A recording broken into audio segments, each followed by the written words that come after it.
دیکھیں استادی شاگردی کا جو رشتہ ہے نا، یہ صرف استادی شاگردی کا نہیں ہے، یہ گرو اور چیلے والا رشتہ ہے، یہ مینٹورشپ کا رشتہ ہے۔ اس میں کیا ہے کہ آپ نے اس کی پرسنالٹی کو بھی فالو کرنا ہے۔ اگر آپ ایک اسٹوڈنٹ ہیں، آپ نے استاد کی پرسنالٹی کو بھی فالو کرنا ہے، اس کے خیالات کے اوپر بھی آپ نے سر دھننا ہے،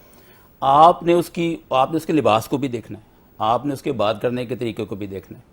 اور زندگی کے مسائل کو وہ کس طریقے سے حل کرتا ہے، حالانکہ اپنی ذاتی زندگی کے مسائل کو کس طرح سے حل کرتا ہے، اس کو بھی دیکھنا ہے۔ یہ ساری چیزیں جب تک اسٹوڈنٹ نہیں دیکھے گا وہ سیکھ نہیں سکتا۔